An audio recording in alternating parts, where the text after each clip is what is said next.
Welcome to the Be Kind podcast with your host, Joe Kirkner, presented by the Animal Advocates of South Central Pennsylvania.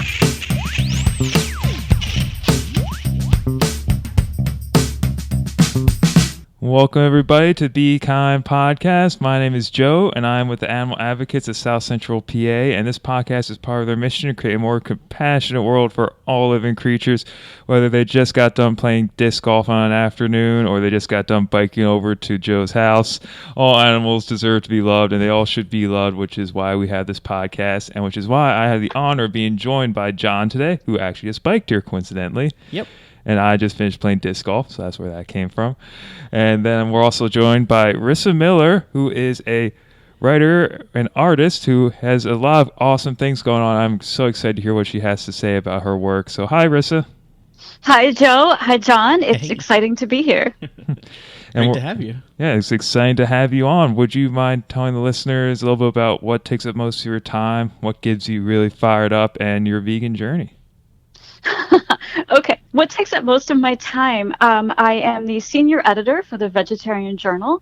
It is a magazine run by a nonprofit called the Vegetarian Resource Group based in Baltimore, Maryland.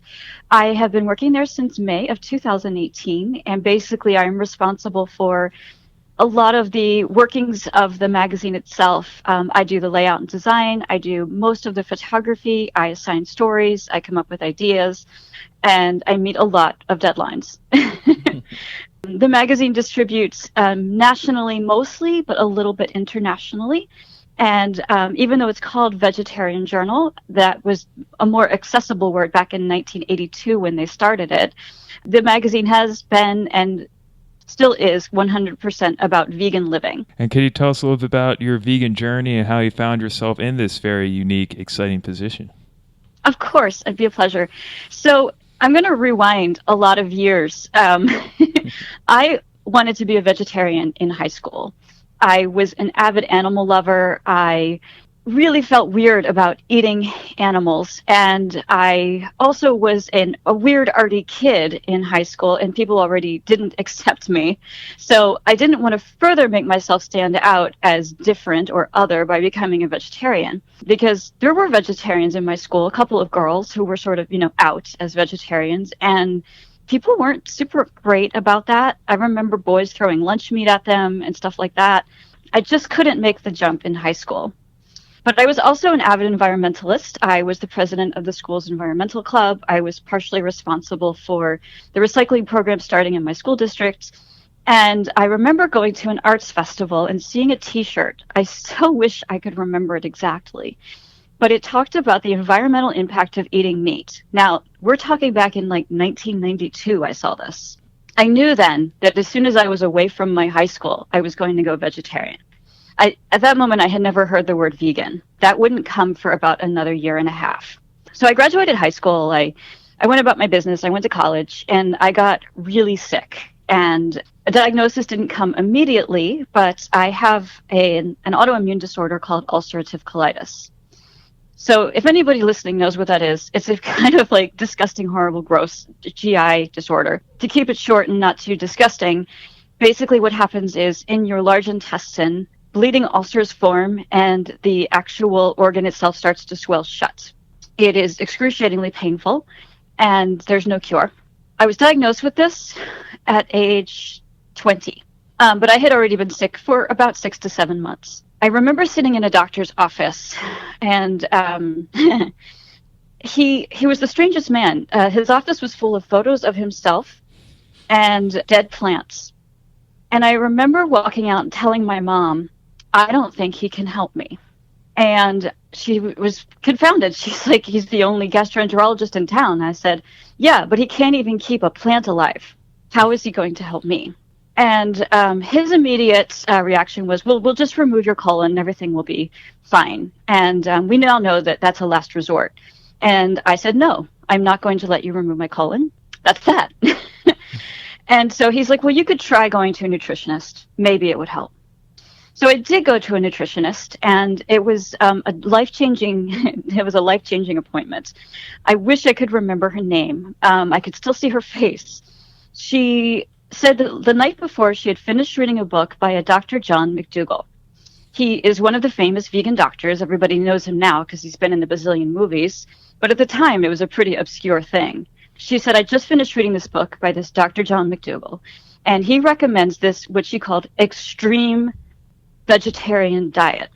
It was a vegan diet, and it was what we now call a version of the SOS diet, no salt, sugar, oil. And his was also very carb heavy. And she said, you know what? He has a huge chapter on research he's done with this diet with ulcerative colitis. She's like, you're really sick. It couldn't hurt. Give it a try. And so I did. I had to order the book. There was no Amazon back then. There were no e-readers. I had to go to the local bookstore and order it and wait a week for it to arrive. I read it in one day. And that very same day, I went vegan, and I have never looked back. Wow. That was 26 years ago, January 26 years ago, actually. I was just about to say, you just had your veganversary. I did. And I was well within 7 months. I don't want to give the impression that I've never had another flare-up of ulcerative colitis. I have. It is an autoimmune condition, and when other things hit my immune system, I can still get sick. Things like I've had pneumonia twice, and both bouts of pneumonia led to another bout of colitis. But for the most part, doctors who look at me are like, how can you possibly have colitis? You don't look sick. You don't look like a colitis patient. You don't take any prescriptions. And I don't, because I don't need to. A healthy, well-rounded vegan diet with plenty of fiber and vegetables. And also I'm a big fan of botanical medicine like herbalism, have kept me well and alive. That first doctor, the one with all the dead plants, looked me right in the eye and said I wouldn't live to see my 30th birthday. And I'm 45. Wow. So that's my vegan journey. I always wanted to be a vegetarian, and it worked out that it was my fate to be a vegan. And I have been so happy with the choice for every reason. And as a bonus, I'm still alive. Wow, that's an incredible story. Yeah, everything else I had in mind seems very contrived and insignificant compared to that story. But thank you so much for sharing. Yeah. Sure. I actually got to tell that story. I was interviewed for a documentary that PBS was making. And I guess this was maybe about 5 years ago. And it was going to be another one of those, big plant-based medical things. And in the end, I don't think it ever got made, or it just didn't get distributed. Who knows? Sitting on a shelf somewhere, probably. But it was really cool to get to tell that story and to think that maybe someday other people with ulcerative colitis will hear that story somehow and have hope for themselves. Because a lot of medical doctors will tell you when you have autoimmune disorder that what you need is more pharmaceuticals and that your diet doesn't matter. And I'm living proof that that is simply not true. And they just simply don't know. They're not informed. I don't blame them. I have compassion for them. They are coming from where they are. And I think that's a big part of being a vegan, is meeting people where they are and understanding that we all start at a different place. But yeah, I wanted to be a vegetarian because I loved animals and I love the environment. And I ended up being a vegan convert overnight to save my own life, basically. That's so interesting, because a lot of times it's the other way around, where people become vegetarian for health reasons and they become vegan for ethical reasons. Sounds like you wanted to be vegetarian for ethical reasons, and then you became vegan for health reasons. So you really flipped that on its head. I did, but however people arrive works for me. Yeah, absolutely. So I'm not one of those people that if you don't do it for this reason, it's not good enough. Right. If you save an animal's life for any reason, it's good enough for me. Definitely. And speaking of helping people get there, you do a lot of work with your vegetarian journal and other writing or artist work you do. Can you tell us a little bit more about that? Sure. I'll tell you a little bit about the journal, and then I could tell you a little bit about my own personal work. So the journal is published quarterly, and if you are environmentally minded, you can get it on Kindle or a PDF subscription. We do still print paper copies, and it distributes about 200,000 copies, so it's considered a small magazine. It's really cool because we don't take any advertising. So the content of the magazine is completely the vision of myself and the managing editor. We aren't, beholden to anybody to write anything in particular. So we have a fabulous scientist who writes for us named Reed Mangels. She is a PhD in nutrition, and she can break down all these amazing scientific updates for the journal. We always run recipe pieces, And I've really retooled the recipe pieces both to reflect diversity in the chefs that I'm, presenting, as well as I try to pick recipes that anybody could make. I don't want people to have to own a Vitamix, for example, to make our recipes. I want anyone to be able to enjoy vegan food and not have it be simply people who have, gourmet kitchens. Yeah, the changes that have come to the journal since I started are exciting, and I hope make it more accessible and what do I want to say? More accessible and exciting for people who pick up the magazine. As far as my own personal work, so I'm a writer and artist as well, and I spent many years as a photographer. I have donated photography services many times to even animal advocates, as well as sanctuaries and other vegan groups for their events. As far as writing, so I'm a poet and playwright, and I write fiction. And I have written many poems with a vegan theme. If you have time at the end, I could read you one. That'd be great. And actually, I did the perfect one because it was written and dedicated to some sheep at Lancaster Farm Sanctuary.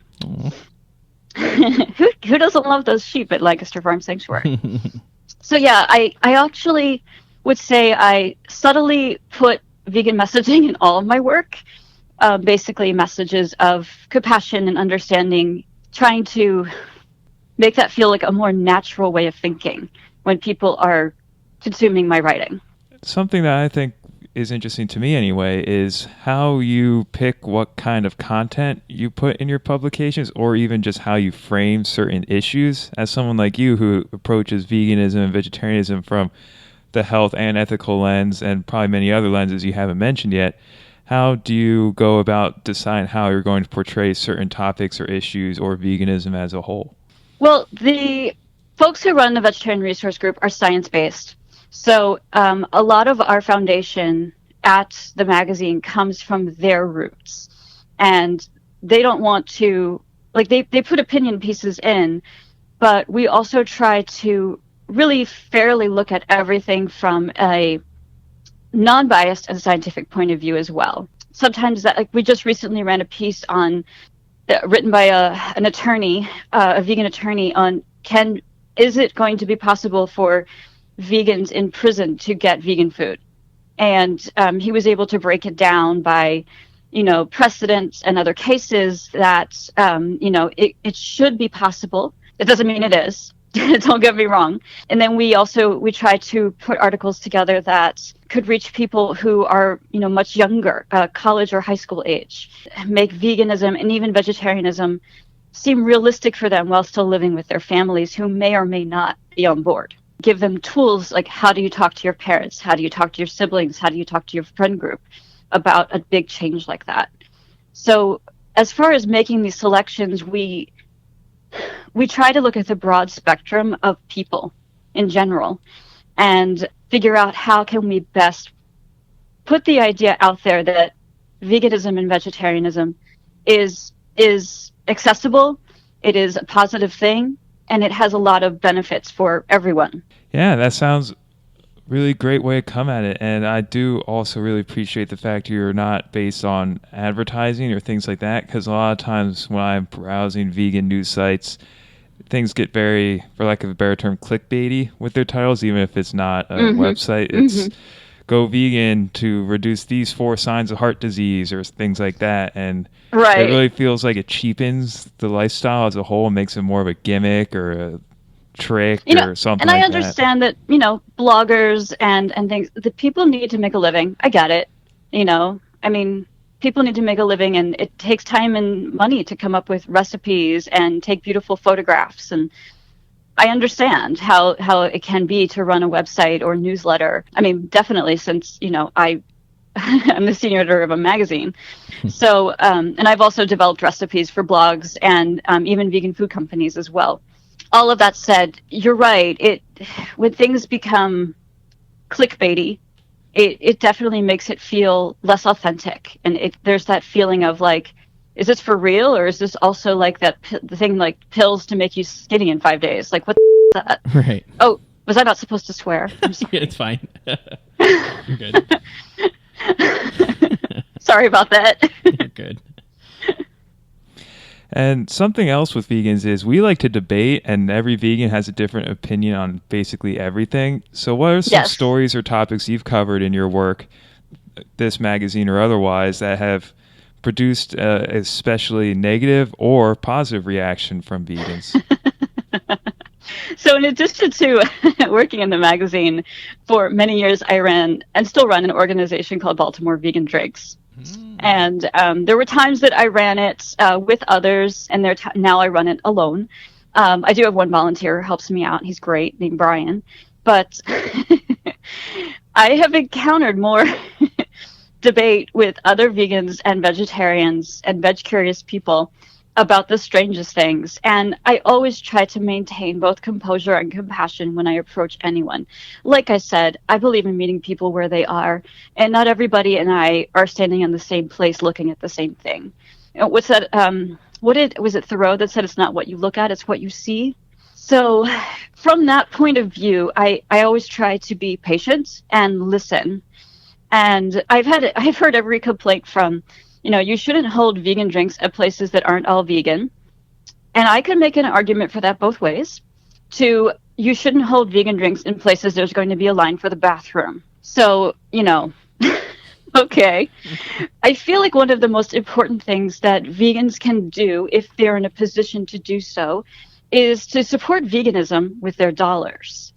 If you are supporting any small business out there that is offering vegan options, whether it is a place that only has one or a place that is 100% vegan, you are still putting your money into the vegan cause.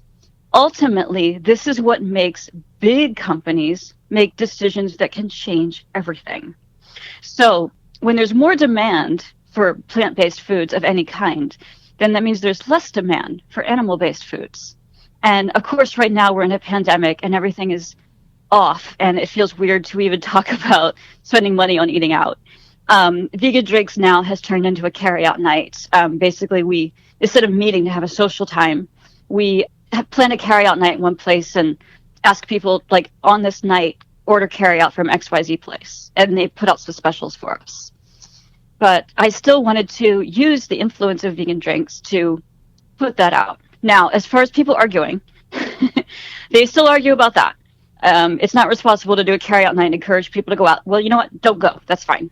It's fine. And I still would encourage people to, when they buy their regular groceries, support some of these companies, if you can, if it's in your budget. I know that there's a lot of debate about companies like Beyond and Hampton Creek, or I guess they're just now. However, they have made major changes.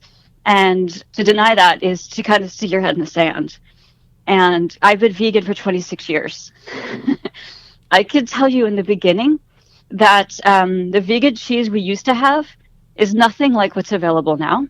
if you could find it. It was kind of like chewing on an eraser before. Yep.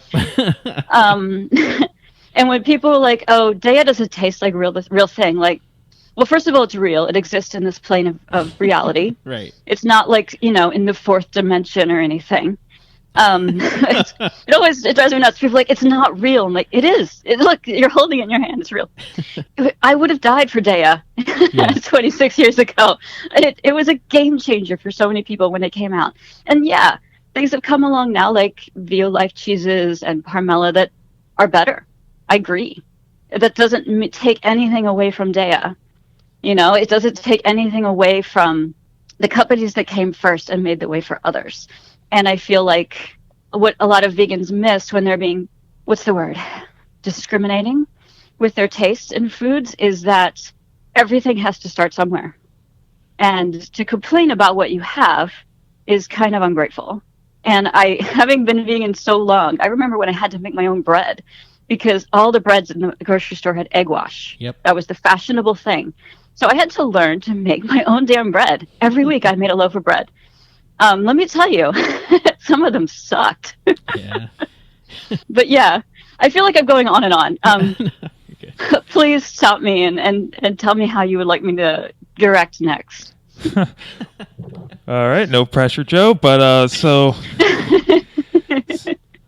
the game I like to play whenever people confront me about certain things, whether it's, spending money at the vegan business doesn't really matter because of government subsidies, or you realize beyond and impossible also test on animals, or things like that, is what's the alternative? So if the alternative is I spend my money somewhere else, beyond and impossible are still testing on animals, and they're still going to be putting stuff out there, and it doesn't help anyone if we don't support these essentially non-vegan businesses because of certain aspects, just because they don't align 100% with our values. Because we're never going to find someone that aligns 100%. The best we can do is find a sustainable outlet for our activism and energy resources that aligns as best we can, that can be a part of our everyday existence, and thereby part of everyone's everyday existence.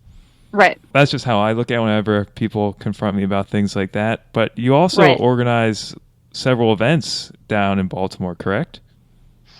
Yeah, several big events. I've been part of organizing festivals and the Mac and Cheese Smackdown as well. That became a national event and outgrew Baltimore. Can you tell us a little bit more about how you got started with the Mac and Cheese Smackdown and how it grew and what surprises came from it?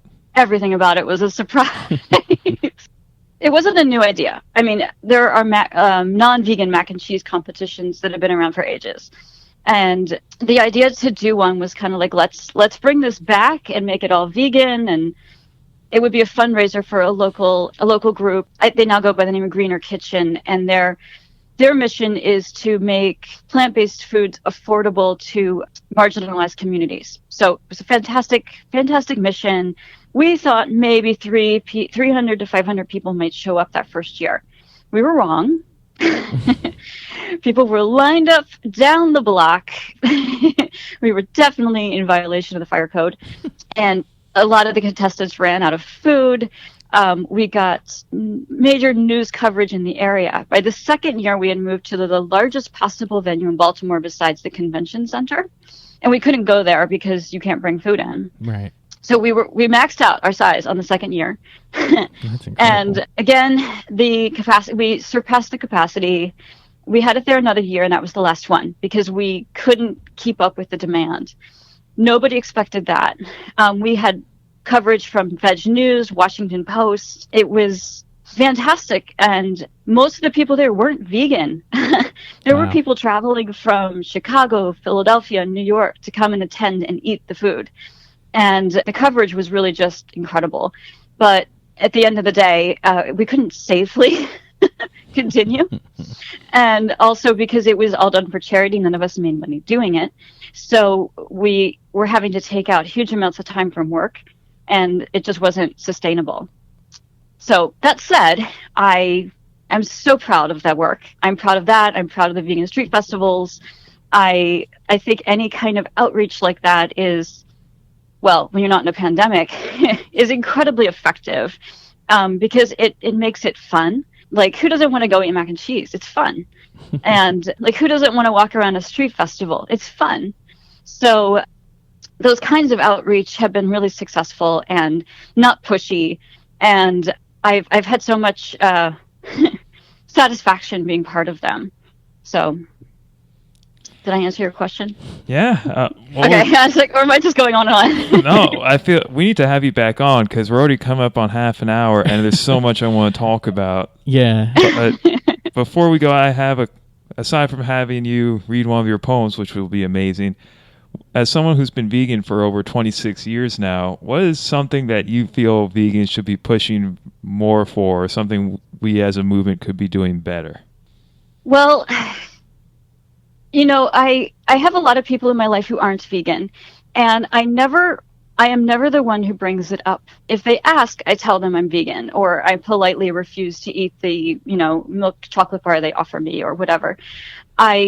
But I don't push. And I have found that more people are interested and more people want questions for me. And even some people actually move into a meatless Monday or even vegetarian or veganism because I don't push. And I know that sounds counterintuitive. I think something as subtle as just wearing a hat that says vegan on it is enough. At least it has been in my experience. Now, I don't have the model where I don't prescribe to the model that if the harder you push, the louder you shout, people will hear you. I mean, think about it. Like, the louder somebody shouts at you, do you want to listen to them, or do they start to annoy you? I can't only speak for myself, but I start to shut down when somebody's pushing on me. And I feel like a lot of other people are that way too. And it's been my experience as a vegan activist that if you let someone come to you, they are much more likely to be open. The ways I do this, I wear clothes that say vegan. I try to present myself as a healthy, positive, outgoing person who has warmth and is not going to shove my views down your throat. And I present people with good food. It just happens to be vegan. And when people say, isn't vegan food weird? I say, do you eat apples? Do you like bananas? Like, I try to make it familiar and easy and not give the impression that you have to be angry to be a vegan. It really bothers me a lot of times when I watch TV shows and they're like, oh, somebody killed this scientist because they're an angry vegan. And I'm like, no, we don't do that. Like, I don't know anybody who does that. I've even been the vegan who's like gone into situations as an undercover photographer and been like booted out. But you know what? It's sort of like this. It's like you can't make someone do anything. It's just not a thing. And if you want to be an effective activist, you have to figure out a way to engage people that they don't feel like you are threatening their way of seeing the world. And if you can do that, and if you can be authentic and really feel it, then you will be a lot more successful than pushing or shouting in any way ever. And it could be something as simple as having like an attractive pamphlet to hand out, to just wearing a smile on your face when you talk to someone about it, instead of like being like, you have to go vegan, the earth is dying. Like, yeah, everybody knows the earth is dying. But if you make someone personally responsible, you've created a villain. And nobody wants to be the villain. Everybody wants to be the hero. Yeah. So, absolutely. You just touched on two things that have come up time and time again on this podcast. Is the best way to make vegans is to be around other awesome people who happen to be vegan and eat awesome food that happens to be vegan. So yes. you're doing all the right things from what we've heard. And I did a little research, and the vegan equivalent of you catch more flies with honey is you befriend more flies with molasses, the phrase.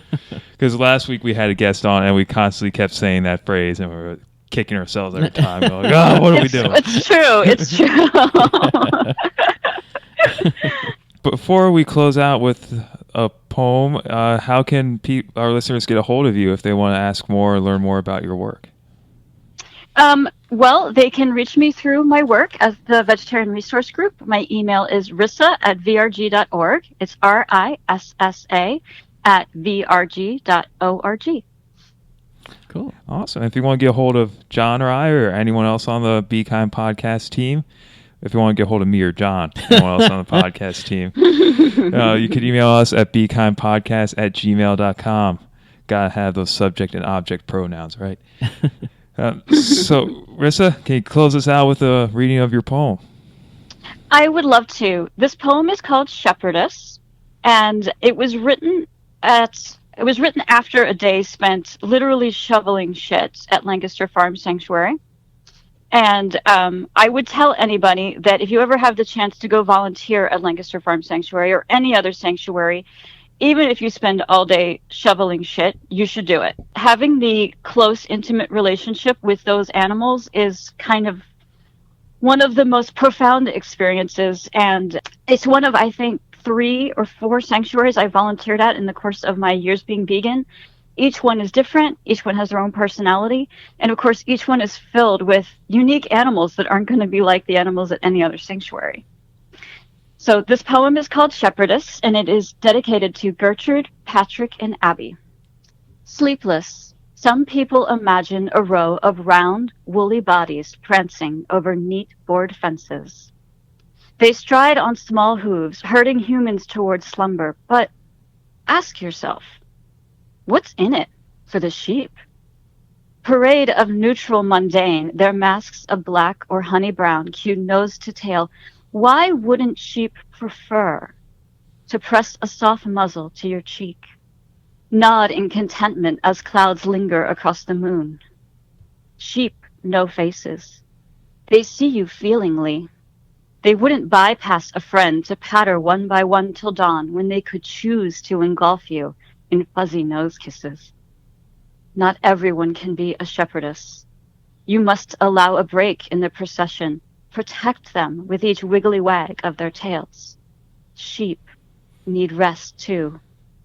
How lucky at twilight, when the sheep sniff your skin, their nostrils a cozy tickle. They huddle close in the lush fields of your heart, curled shoulder to hock in the straw. Weave your fingers in fleece. Ease into their gentle bleating as you drift over worn fences through the open gate of dusk.